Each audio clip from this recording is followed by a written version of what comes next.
안녕하세요. 말씀 묵상의 이광재 목사입니다. 저희들은 지금 기드온이 미디안 군대를 진멸해 가는 과정을 하나하나 지금 따라가고 있는데요. 그 양상이 조금씩 바뀌어가고 있다는 것을 저희들이 깨닫게 됩니다. 처음에는 하나님의 사명을 감당하는, 하나님이 전쟁을 주도하는 것 같은 그러한 모습이 보이다가 점점 뒤로 가면서 기드온이 자신이 정복자라는 것을 과시하는 그런 모습으로 지금 조금씩 바뀌어가고 있다는 것을 저희들이 보게 됩니다. 오늘 말씀에도 그러한 부분이 드러나는데요. 우리가 이런 부분을 통해서 참으로 하나님의 사역을 한다는 것, 성령님의 은혜 가운데 성령의 역사를 이루어간다는 것, 이것에서 중요한 것이 무엇인가, 이런 부분을 저희들이 또 깨닫기를 원합니다. 제가 기도하고 시작하겠습니다. 하나님 아버지 감사합니다. 오늘도 하나님께서 복된 길, 말씀에 순종하고 말씀을 따라가는 것이 생명이라는 것을 깨닫게 하시기 위해서 거룩한 말씀을 듣는 시간을 허락해 주시니 감사합니다. 저들의 사사로운 기준과 욕심과 세상적인 것들 가운데 흔들리지 않도록 말씀 붙드는 삶이 될 수 있도록 인도하여 주시고, 오늘도 성령님께서 조명하여 주시옵소서. 감사드리며 예수님 이름으로 기도드립니다. 아멘. 제가 사사기 8장 18절에서 21절 말씀을 봉독해 드리도록 하겠습니다. 이에 그가 세바와 살문나에게 말하되 너희가 다볼에서 죽인 자들은 어떠한 사람들이더냐 하니 대답하되 그들이 너와 같아서 하나같이 왕자들의 모습과 같더라 하니라. 그가 이르되 그들은 내 형제들이며 내 어머니의 아들들이니라. 여호와께서 살아계심을 두고 맹세하노니 너희가 만일 그들을 살렸더라면 나도 너희를 죽이지 아니하였으리라 하고, 그의 맏아들 여델에게 이르되 일어나 그들을 죽이라 하였으나 그 소년이 그의 칼을 빼지 못하였으니 이는 아직 어려서 두려워함이었더라. 세바와 살문나가 이르되 내가 일어나 우리를 치라. 사람이 어떠하면 그의 힘도 그러하니라 하니 기드온이 일어나 세바와 살문나를 죽이고 그들의 낙타목에 있던 초승달 장식들을 떼어서 가니라. 아멘. 이제 기드온이 본격적으로 세바와 살문나에게 자신들이 행했던 일들에 대해서 실토하라고 말합니다. 그들이 했던 잔인한 행동들, 그것들이 어떤 것인지를 말하려고 하는 것이죠. 그러면서 그들이 죽인 자들이 어떠한 자들인가라는 것에 대해서 확인합니다. 그러자 그들이 이렇게 얘기합니다. 하나같이 왕자들의 모습과 같더라. 그들이 말하는 그들이 죽인 자들의 모습이 지금 기드온의 모습과 같이 용맹스럽고 아름다웠다라고 좀 아첨하는 말과 같은 그런 말들을 하게 됩니다. 그러자 기드온이 그들은 내 형제들이고 내 어머니의 아들들이다. 실질적으로 이 말을 통해서 기드온의 친형제, 친가족이라고 그렇게 속단할 수는 없지만, 여하튼 기드온은 이스라엘을 한 민족으로 보기 때문에 자기가 사랑하는 참으로 하나님의 자녀들이고 하나님의 백성들로서 나의 친족과 형제들이다라고 그렇게 말을 하는 것이죠. 만일 그들이 살아 있었다라면 너희들도 살아 있었을 텐데 너희들이 그들을 잔인하게 죽였으므로 너희들도 죽는 것이 마땅하다라고 그렇게 말하는 것이죠. 그리고 기드온은 세바와 살문나를 죽이는 것이 마땅한데 자신이 죽이지 않고 자신의 맏아들 여델에게 그들을 죽이라고 말합니다. 이러한 내용들을 몇 가지 추측할 수 있는데요. 저희들이 앞에서 보면 에브라임 지파가 나중에 왜 자신들을 전쟁에 일찍부터 부르지 않았느냐라고 말할 때 기드온이 한 말이 있습니다. 오렙과 스엡, 그 당시의 장수들을 죽임으로 그 영광을 에브라임이 취하지 않았느냐, 이거 이상 큰 영광이 어디 있느냐라고 말하는 장면이 나옵니다. 바로 지금 이 장면 속에서 이 세바와 살문나가 이 미디안의 두 왕이죠. 이 왕을 마지막에 죽이는 장면. 이 장면은 참으로 명예로운 순간인 것이죠. 이 명예를 맏아들에게 넘겨줌으로 인해서 어떻게 보면 가문의 영광을 만들어내는, 가문의 영광을 계승하는 이런 효과가 있는 것입니다. 이것을 통해서 지금 기드온이 정복자로서 당시에 이 근동에서 행했던 그런 정복자로서의 그러한 역할들을 지금 하고 있고 그렇게 하고자 한다는 것을 저희들이 알 수가 있는 것이죠. 또 역으로 따지면 아직 용사도 아니고 그들을 죽일 수 있는 힘도 없는 그 마다들을 통해서 그들을 죽인다는 것은 또 그들에게도 치욕적인 것이죠. 이왕 죽는 거 용사다운 용사에게 죽을 때 명예롭게 죽는 거 아니겠습니까? 그러니까 이 세바와 살문나를 아직 어린 여델에게 죽이라고 한 것은 어떻게 보면 이들에게 또 치욕적인 것이죠. 이 마땅히 이것도 정복자 하는 일들 중에 하나겠습니다. 이러한 것을 통해서 기드온은 두 가지를 이루려고 하는 것이죠. 그러나 안타깝게도 이 여델이 아직 어리고 또 두려움 가운데 이러한 잔인한 일을 할 만한 용기가 없었던 것입니다. 그러자 세바와 살문나가 이렇게 말합니다. 내가 일어나 우리를 치라. 기드온아, 너가 우리를 죽여주라. 사람이 그가 행한 일, 그가 가지고 그의 힘과 능력을 통해서 그 자신이 누구인지를 보여주지 않느냐. 너 자신이 그것을 우리에게 행함으로 인해서 너가 얼마나 용맹스러운 자인지를 우리에게 보여줘라 라고 그렇게 요청을 합니다. 그러자 기드온이 그들을 죽입니다.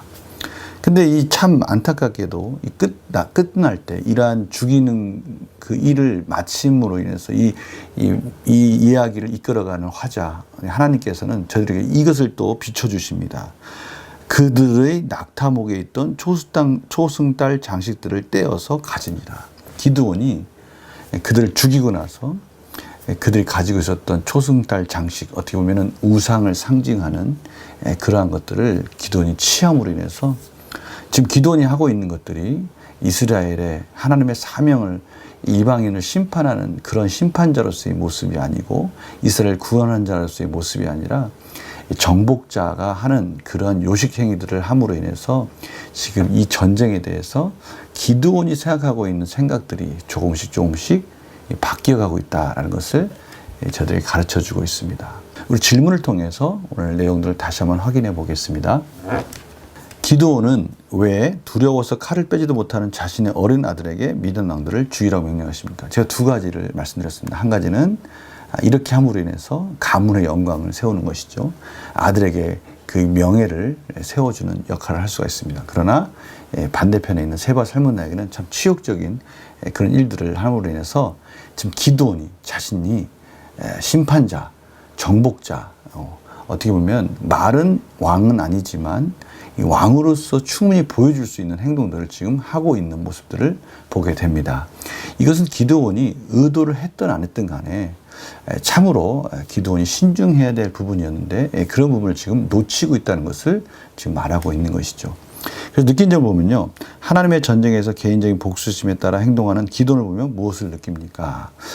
지금 오늘 날마다 손샘물은 기드온이 이렇게 하는 행동들을 복수심으로 보고 있지만 저는 복수심도 있지만 어떻게 보면 개인적인 욕망, 개인적인 욕심 또 어떻게 보면 하나님의 사명 감당으로서가 아니라 자신이 가지고 있는 힘을 과시하는 정복자의 모습 이런 것들도 볼 수가 있는 것입니다.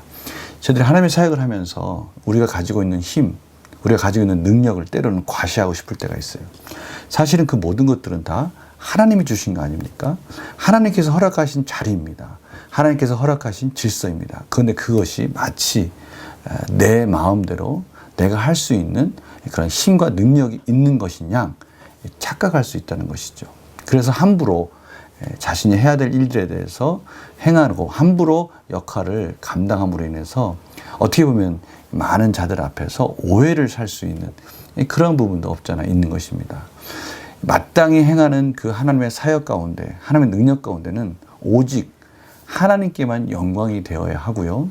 오늘도 마찬가지입니다. 오늘 말씀에서도 나타나는 것이지만 반드시 하나님의 그 일과 하나님의 사역 가운데는 성령님의 도우심이 하나님의 계획하심이 있고 그 주의 있는 자들에게는 그 많은 사람들에게는 그 안에서 성령의 아름다운 열매들을 확인함으로 인해서 하나님의 말씀 가운데 순종하고 하나님의 길을 따라가고 그럼 하나님의 능력과 나라를 확장해 가는 데 있어서 참으로 얼마나 아름다운 성령의 열매들, 말씀의 성취가 이루어지는 것들인 것을 보여줘야 되는 그러한 책임이 있는 것입니다. 이런 부분들을 놓치면 안 되는 것입니다. 그래서 결단과 적용을 보면요. 지금 내가 미움과 복수심 품고 있는 사람이 있다면 누구입니까? 지금 하고 있는 우리들의 이러한 모든 사역들, 우리들의 삶을 하나의 개인적인 욕망을 채우는 도구로 사용해서는 안 된다는 것입니다. 감정에 사로잡혀 사명을 잊지 않기 위해 무엇을 결단하겠습니까? 내 자신이 가지고 있는 힘과 능력, 이것이 하나님 것이라는 사실을 저희들은 늘 묵상하며 깨닫고 다시금 새롭게 갱신하는 이런 과정이 필요한 것입니다. 그래서 베드로전서 4장 11절에 보면요, 만일 누가 말하려면 하나님의 말씀을 하는 것 같이 하고 누가 봉사하려면 하나님이 공급하시는 힘으로 하는 것 같이 하라. 이는 범사에 예수 그리스도로 말미암아 하나님이 영광을 받으시게 하려 함이니 그에게 영광과 권능이 세세에 무궁하도록 있느니라. 아멘. 바로 이 부분입니다. 저희들이 무슨 말을 하든 간에 행동을 하든 간에 봉사를 하든 간에 그 모든 것은 하나님이 공급해 주시는 힘으로 하나님의 은혜로 한다라는 사실을 깨달아야 된다. 또 그렇게 보여줘야 된다라는 것을 지금 말씀하고 계시는 것이죠. 그래서 이러한 과정들을 통해서 오직 영광을 받으실 분은 하나님 아버지, 하나님께만 영광이 되어야 된다. 이것이 너무나 중요한 부분입니다. 저희들이 열심히 일을 합니다. 열심히 사역을 합니다. 맡은 자리에서 정말 하나님 나라를 위해서 우리의 삶 속에서 하나님 맡겨주신 사명 따라서 택하신 백성답게 열심히 하루하루 하나님의 은혜 가운데 순종하며 살고 있습니다. 그러나 저희들이 이러한 순종과 열심히 행여나 보이는 사람들에게 오해가 되지 않도록, 우리 자신이 드러나지 않도록 저희들은 질그릇으로서 감춰지고 오직 하나님의 영광만이 드러나고 있는지, 이런 부분에 대해서 저희들이 늘 점검해야 되고요.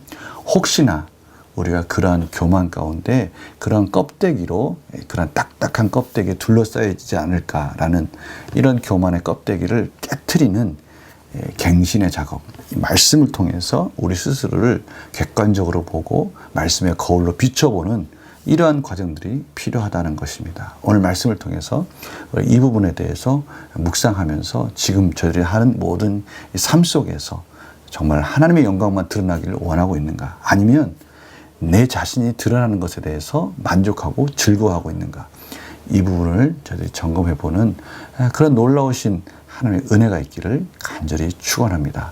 제가 기도하고 마치겠습니다. 하나님, 오늘도 하나님께서 귀한 말씀 허락해 주시니 감사합니다. 오늘 이 말씀을 통해서 우리 스스로를 돌아보게 해주시고 예수 그리스도께서 하나님의 영광만이 드러나고 하나님의 구원의 사역만이 완성되기에 집중하신 것처럼 저희들도 그 예수님을 따라가는 복된 삶이 될 수 있도록 인도하여 주시옵소서. 감사드리며 예수님의 이름으로 기도드립니다. 아멘. 오늘 하나님께서 저희들이 열심히 달려가고 있는 그 길 가운데 정말 합당한 열매들이 맺어지기를 원하시고 있다는 것을 저희들 확인했습니다. 처음으로 우리의 삶과 우리의 헌신 속에 오직 하나님의 영광만 드러나기를 원합니다. 말씀 묵상 내일 또 뵙겠습니다. 안녕히 계세요.